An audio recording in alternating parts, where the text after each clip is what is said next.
Доброго здоровья всем! Тема расширения семей очень много занимает места на просторах YouTube, очень много видео, в которых пчеловоды рассказывают о частных случаях. Показали одну ситуацию, одну семью, рассказали какие-то принципы относительно ситуации по сезону года. И у новичков остается море вопросов, и они начинают путаться в этом море и не могут понять тех принципов и правил, по которым это все делается. Сегодня я в этом видео хочу избавить вас от долгих поисков на просторах YouTube, а также в книгах вы не можете получить визуальную картину, поэтому сегодня мы с вами рассмотрим все поэтапно. Так вот, что такое расширение пчелосемей? Это ключевой этап весенне-летнего развития, который позволяет достичь нам 4 целей. Первое – обеспечить пчелам достаточное пространство для развития. Второе – поддерживать интенсивное развитие расплода. Третье – предотвращение роения. И четвертое – создать условия для накопления меда. Если с этим все более-менее понятно, то когда же расширять семью и почему ее когда-то сжимают? Покажу вам на этом учебном улье, а позже реально практически на улье с пчелами. Итак, перед нами конкретная ситуация, конкретное количество рамок на конец зимовки, а именно 6 рамочек. Мы открываем гнездо при первом каком-то потеплении и смотрим, видим, что у нас пчелы занимают какое-то пространство, и с какой-то из сторон одна рамочка, практически она не обсиживается пчелами. Мы видим, что на ней пчел нет. В таком случае, когда мы увидели, что одна рамка не обсиживается пчелами, мы эту рамку забираем и гнездо сокращаем. Вот это называется сокращение гнезда. Утепляем его. Можно вот так обернуть холстиком, либо же просто накрыли пленку, поклали подушку. И в этот момент сверху даем подкормочку на клуб пчел, для того, чтобы у нас там все прекрасно развивалось, были корма, и они создают пчелки температурный режим. Учли мы, что до облета даем корм, который не содержит белка. Это в основном мед и просто канди. Следующий этап – облет. Состоялся у нас облет, мы уже можем дать белковую подкормку. И на данном этапе может стать вопрос о первом расширении весеннем. Какой целью? С той целью, чтобы у наших пчелок было достаточно кормов для того, чтобы выкармливать расплод на рамках. Мы видим по состоянию семьи, что в каждой улочке у нас есть пчелы. И тут достаточно отодвинуть заставную, увидеть, что на заставной полно пчел. Не просто вот такой вот пятачок, а конкретно рамка обсижена, точнее заставная досточка обсижена пчелами. И с этой стороны также. Мы можем вернуть ту рамку, которую забирали с медом, для того, чтобы у пчелок было не только пространство там для развития, но и были корма. Тогда вот эти внутренние корма пойдут на расплод, внешние корма будут у нас для дальнейшего развития семьи, пока в природе нет пыльцы и нет приноса нектара. Эту рамку добавлять нельзя, если у вас семья слабая, пчел вот здесь вот по краям рамок нет, на заставных их нет. Это говорит о том, что при возвратных похолоданиях, заморозках ночью пчелы будут собираться опять в первоначальное положение зимовалого клуба. И вот здесь, если они заползут за эти рамки, они могут остаться и по морозам осыпаться полностью вниз, превратившись в подмор. Поэтому расширять преждевременно не нужно, а только при установившейся теплой погоде, когда кроме того, что первый облет состоялся, у нас действительно пошло нормальное весеннее развитие. Оно начинается с момента регулярного приноса обильного количества пыльцы и наличия углеводного корма, а также приноса воды. Вот с такими лепешками в закрытом состоянии, когда семья не вылетает, не имеет свежего нектара и воды, никакого интенсивного развития не будет. Будет там, может быть, в отличие от ваших соседей, 2 рамки расплода вместо одной, или они будут полными, но прям конкретного интенсивного движения не будет. Следующий этап. Когда у нас вот эти вот минимум, я показываю по минимуму, у вас могло зимовать и 7, и 8, и 10 рамок. Я беру поэтапно для начинающих, у кого что может быть, какие варианты. Значит, весенний момент мы гибель семей предотвратили, преждевременного расширения не сделали, рамочку добавили. Ждем следующий этап, открываем улей. Смотрим дальше, есть ли у нас вот здесь пчелы в улочках. Если они не доходят до задних стенок, пчелки только вот здесь, как-то там рыхленько, значит ни о каком расширении мы не думаем. Следующий этап у нас это заполнение всего пространства пчелками. Это вот начальный этап, начало апреля месяца. Идет пыльца, идет водичка, открываем улей, видим пчелок много уже так конкретно по улочкам. И вот тогда можно уже осмотреть, сделать первый осмотр семьи. Отодвинули заставную с этой стороны, взяли одну рамочку, посмотрели на нее, чтобы на ней она была полностью вся обсижена пчелой. То есть в данном случае мы отвечаем на вопрос, когда расширять. По концентрации пчел на рамке, по обсиженности пчелами рамок. Видим, эта рамка с кормом полностью обсижена. Смотрим на вторую рамку, что именно на этой рамке. Увидели здесь много пчел и есть корм. Или рамочка пустая может быть, но перги в ней нет. С этой стороны посмотрели, есть перга, свежий принос. Обычно вот в этой части складывают пергу. И может быть есть уже засев. Это говорит о том, что вот эту сторону рамки они начали осваивать. В таком случае мы, видя, что пчел много, подчеркиваю это еще раз, реально вот прям визуально видно, что концентрация пчелы покрывают полностью все рамки. В этот момент мы можем взять рамочку суши, даже вот с такими остаточками корма вообще будет гуд. Мы ставим эту рамочку вот сюда, не в расплод, не к расплоду, а просто вот в эту часть. И придвинули снова кроющей кормовой рамкой. В таком случае вот эти минимальные корма пойдут опять же на выкармливание расплода, который будет на этой рамке. Пчелиное гнездо устроено таким образом, что пчелы от расплодной части гнезда корма далеко не складывают. И поэтому бывает такая ситуация, когда начинающие пчеловоды путаются. Взяли, отодвинули одну рамку, как им показали, отодвинули вторую рамку. Эти рамки еще с зимовалым медом стоят, отодвигают третью рамку, смотрят, и пыльца вот в этой части, потому что только на двух рамках расплод. И возникает вопрос, как расширять, что расширять. Послушайте, если у вас две рамки отодвинули с медом и только на третьей вот здесь вот принос пыльцы, а здесь вы видите печатку расплода, ничего расширять не нужно. Пусть все стоит как есть. Я вам еще раз объясняю, когда мы вставляем эту рамочку, когда у нас здесь есть засев на этой рамке, пошел засев или личинка, тогда мы можем расширить, видя, что очень много пчел, потому что вот на этих рамках дальше 100% идет печатка и засев. То есть могут вернуться холода, может быть какой-то еще там, вы не будете туда просто неделю заглядывать, пчелы выйдут от закрытого расплода, и им просто некуда будет сесть, обсиживать рамки. Это приведет к затормаживанию развития. Матка сможет туда сеять, но все равно интенсивного развития не будет. Следующий этап. Съели они вашу подкормку. Прекрасную, вкусную, замечательную. А вы уже одной рамочкой расширили. Бывает такое, что вот от такого состояния вы открываете бурное развитие. Идет принос пыльцы, нектар. Открыли, отодвинули заставную. Сюда заглянули, а здесь уже запечатанный расплод. Если здесь запечатанный, можем глянуть с этой стороны также. Посмотрели, то же самое запечатанный. Можно двумя рамками расширить. Поставить опять же вот сюда вот рамочки по бокам. Расширили, сделали. Таким образом у нас уже здесь насчитывается 8 рамок. При 8 рамках уже можно одну заставную убирать и гнездо формировать у боковой стенки, для того, чтобы потом вам было проще работать. Когда формируете гнездо, переставляете, смотрите на наличие кормов. А вот эти две рамки, как правило, должны быть медоперговыми. Если здесь есть расплод на второй рамке, рекомендуется вот сюда вот поставить рамочку суши, в которой они также смогут закладывать пергу, приносить нектар, для того, чтобы она была под корма. Обычно две рамки с этой стороны у них всегда под кормами. Когда на второй рамке есть расплод, это говорит о том, что обязательно нужно расширить, им не хватает места.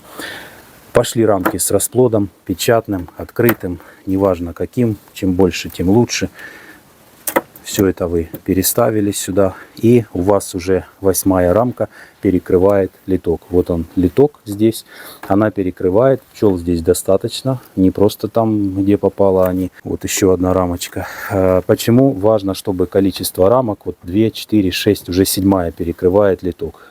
При 7 рамках можно формировать гнездо к этой стенке. Почему? Потому что важно, чтобы литок был закрыт рамками, чтобы, во-первых, туда не могли залетать пчелы-воровки, во-вторых, туда просто так не дул ветер, потому что пчелы будут тогда вот в таком положении литочек защищать. И расплод будет распространяться дальше напротив литка, вот на эти рамки в эту сторону. После того, как сместили туда рамки, смотрите опять, если здесь корма пыльца, корма, ставили еще одну рамочку, расширили. Если пчел очень много, опять же вы переставляли, видели там расплода печатного рамки 3, то через неделю у вас это все пространство опять будет заполнено. Практически там каждые 3-5 дней выходит целая рамка пчел. Поэтому можно и 2 рамочки суши поставить вот сюда. А почему сушь? Сразу отвечаем еще на один вопрос. Сушь или вощина? Пока семья набирает силу, пока нет активного выделения нектара на садах и нет пыльцы, мы расширяем только сушью. Для того, чтобы лишний раз семью не напрягать по отстройке вощины. Плюс вощина ставится при температуре от 16 до 18 градусов дневной и уже без заморозков ночью. Если днем от 12 до 16, то ставится только сушь. Следующий момент, именно ориентация по 12-рамочным ульям. У нас здесь уже 9 рамок. Следующая будет, скажем, 10-я рамка. Вот она. Расширили до 10 рамок. Стоит заставная. Все время в этот момент вы можете за заставную ставить рамочку с кормом, для того, чтобы пчелки отсюда забирали. Кстати, таким образом обновлять гнездо. Темная рамка с медом, они отсюда мед забирают, вы потом ее в перетопку забираете. В момент, когда у вас собирается гнездо уже на 10 рамках, у вас в таком положении будет как минимум 6-7 рамок расплода. Это уже максимум для 10-рамочного улья, если у вас гнездо на 10 рамок. Если на 12, как у меня, тогда у вас есть возможность полностью убрать заставную и поставить вот эти 2 кормовых. Отодвигаете. Конечно, если сады, жара, тепло, все прекрасно, вы можете вощину прямо в центр поставить. Посмотрите мое видео, куда ставить вощину, когда вы поймете принцип, по которому пчелы отстраивают вощину. Там температурный режим и несколько других факторов. То тогда вы поймете, куда именно ставить вощину. В принципе, ничего страшного, и для начинающих пчеловодов в любом случае прекрасно, особенно для тех, кто там выходного дня. Взяли вот таким образом, сделали 2 рамки сюда, 2 рамки сюда кормовых и поставили 2 вощины. Это в 12-рамочном улье. Тогда у вас есть потенциал молодой пчелы, которая уже налупилась здесь. Есть работа. Вы обеспечили пчел работой. И они вот здесь вот уже вам 2 рамочки вощины оттянут. Вот такое расширение весной. То есть это уже этап апрель-май мы разобрали.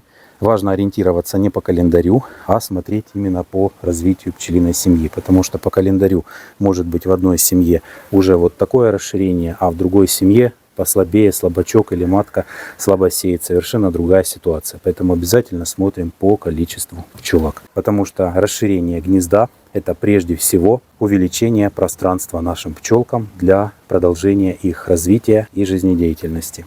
На вопрос, когда и как расширять, мы с вами ответили. Как определить нужный момент, также разобрали. Остался вопрос, что делать дальше, когда у нас наше пространство ограничено самим корпусом. В лежаке есть возможность наращивать пчел до 20-24 рамок, не изменяя какой-то конструкции улья. В корпусном улье нам необходимо уже расти вверх, поднимать дальше конструкцию корпусами. А как здесь быть? Каким образом правильно расширяется уже вот майское расширение? Это наращивание корпусами. Отдельные семьи в середине апреля также требуют какого-то корпусного расширения. Мы пчеловоды, и наша самая главная задача — обеспечить необходимое пространство для самих пчел и для меда.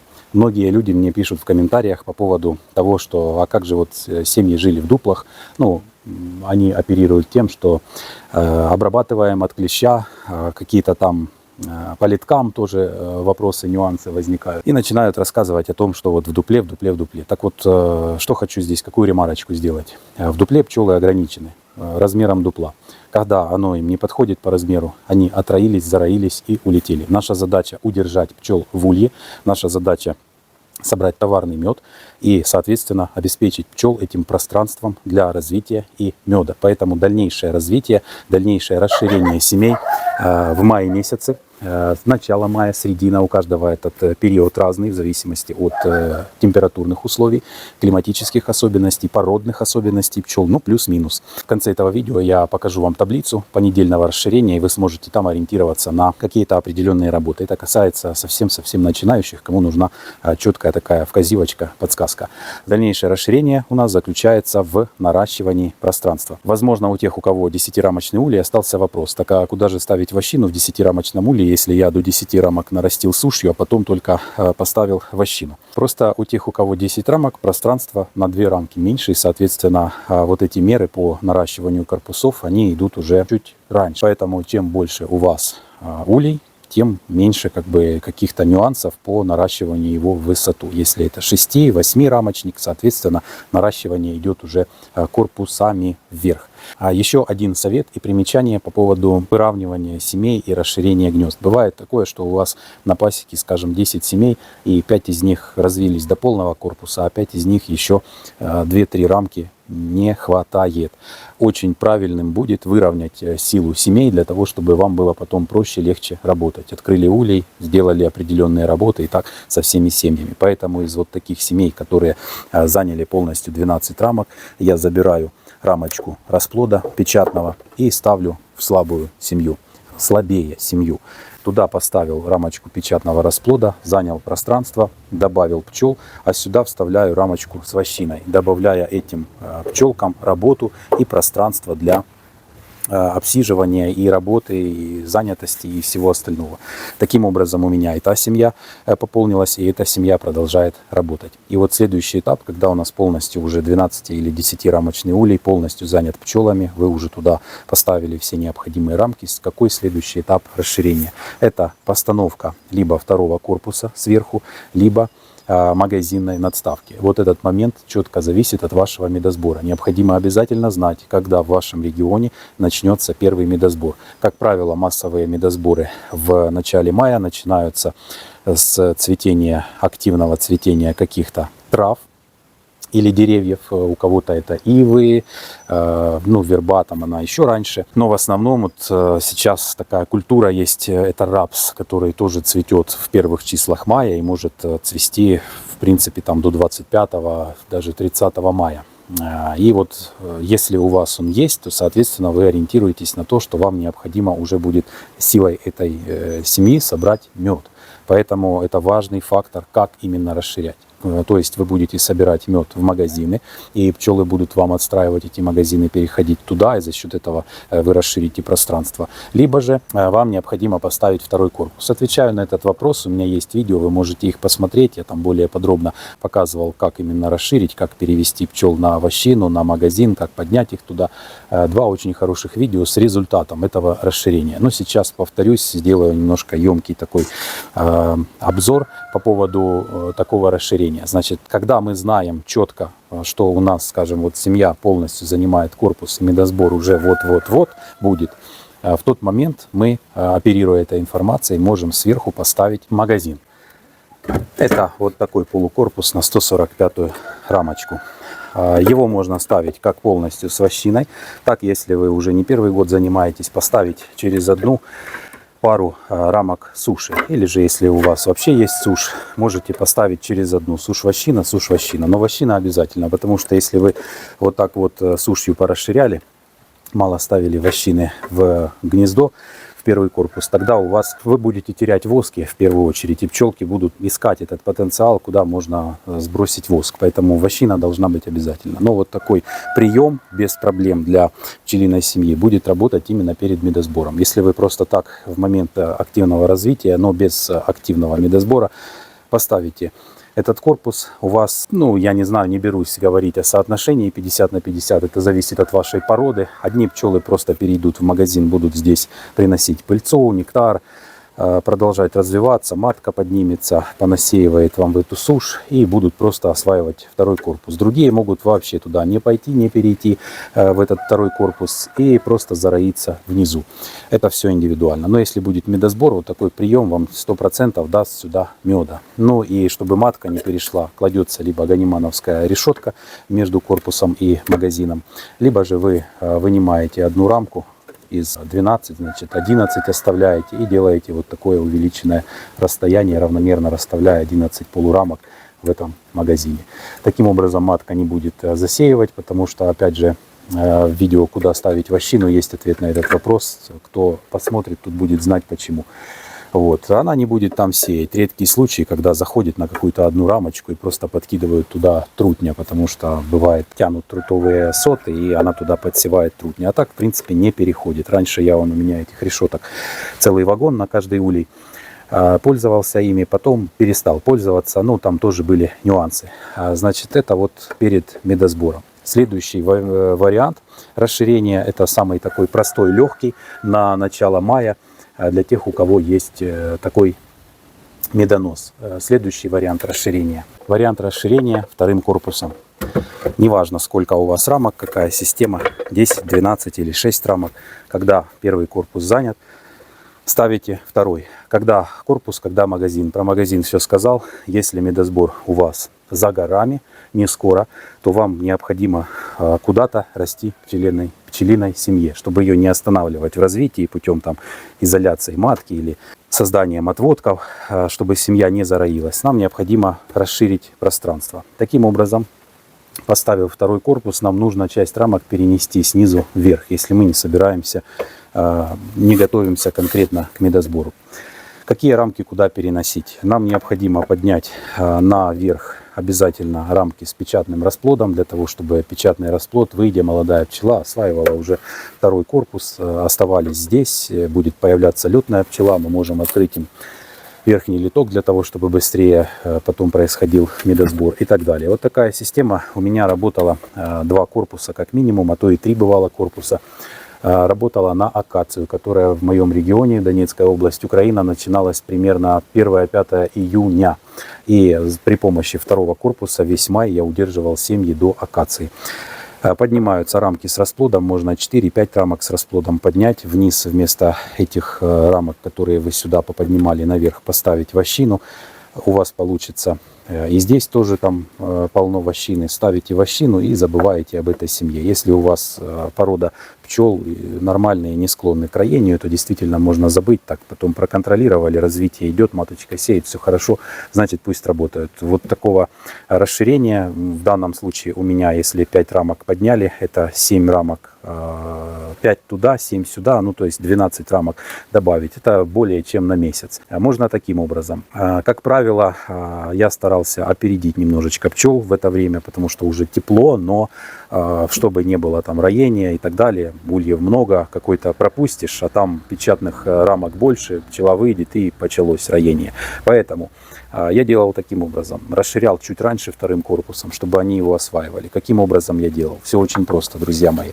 Показываю вот так вот рядышком для начала. Единственное тут неудобство, что когда вы реально это делаете с пчелами, неудобно, что второй корпус у вас надо куда-то отставлять. Я его ставлю либо на соседние ульи, либо в последующие годы пользуюсь апеллифтом. Поднимаю апеллифтом, он у меня вот так вот над ульем стоит, и я работаю с первым и вторым корпусом.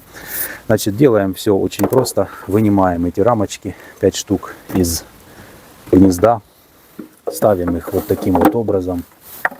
Перечередовали, можно 3, давайте покажу вам вот второй этот способ на 3 рамки. Вот таким вот образом 3 рамочки расплода поставили, между ними, понятное дело, поставили вощинку, уже тепло, довольно-таки все прекрасно, вот таким образом. И можно даже еще одну вощинку сюда же, так, чтобы вы издалека ориентировались, будем считать вот это вот светленькие, более светлая вощинка.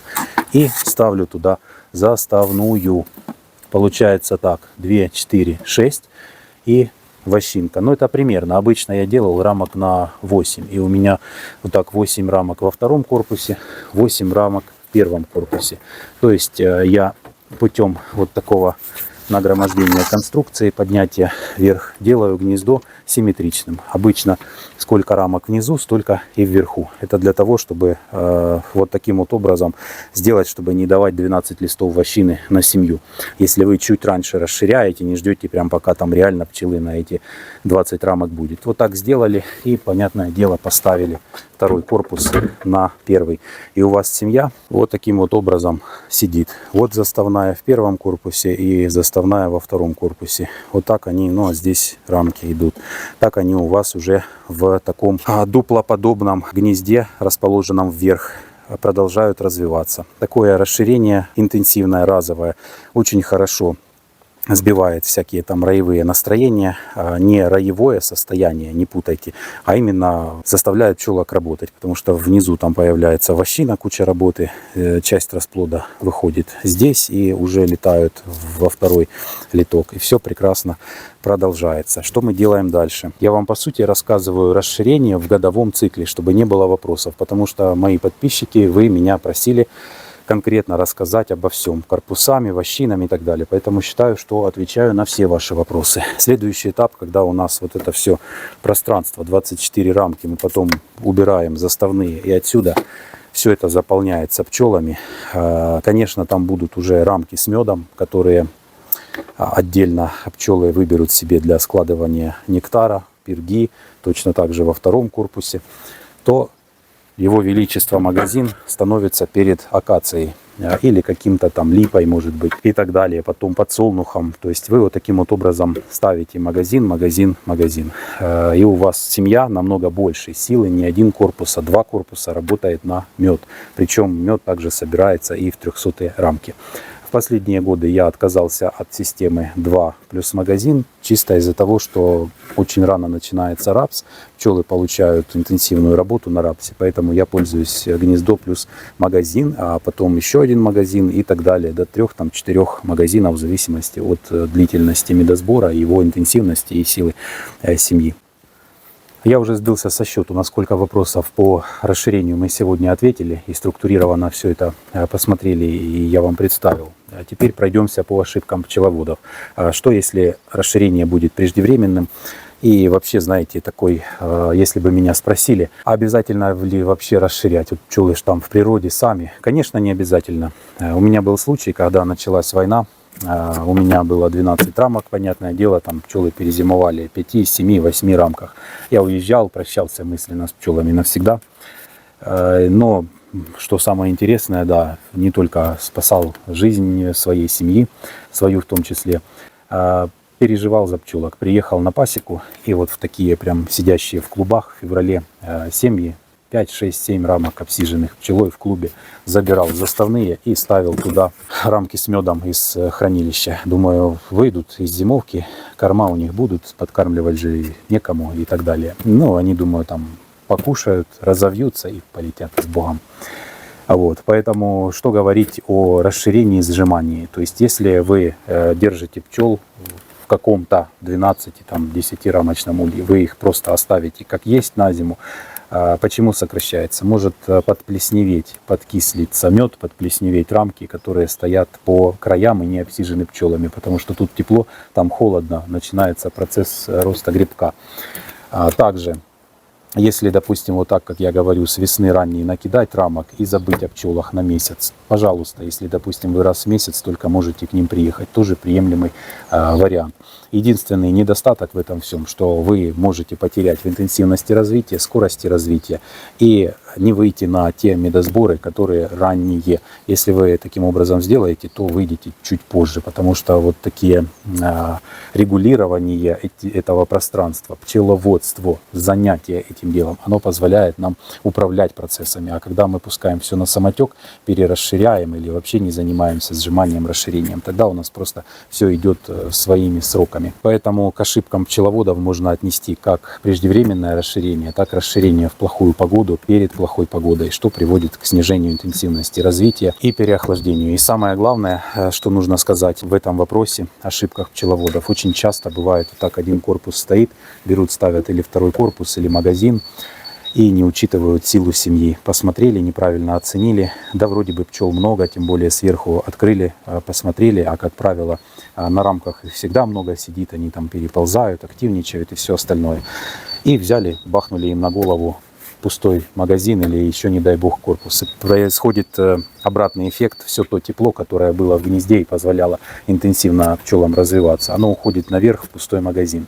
И если матка может перейти, если ей не мешает ганимановская решетка, то она переходит во второй корпус и начинает развитие там. А внизу вообще все бросают. Там стоит голая вощина, которую вы поставили, ее никто не оттягивает. Расплод выходит, и там как бы движение какое-то есть, но они его используют больше под мед. Вниз туда тягают, что-то складывают. А в верхнем корпусе матка норовит посеять, потому что при похолодании даже до 10 градусов тепла ночью уже там намного внизу холоднее, чем в верхнем корпусе. Поэтому вот такая ошибочка тоже может быть. Как чувствовать эти вопросы, я вам сейчас непосредственно на конкретных ульях мы выйдем с вами, посмотрим на пасеке, что такое концентрация пчел на рамке, как это выглядит и когда же действительно стоит расширять, увидеть глазами, а не на вот таких вот учебных ульях, корпусах.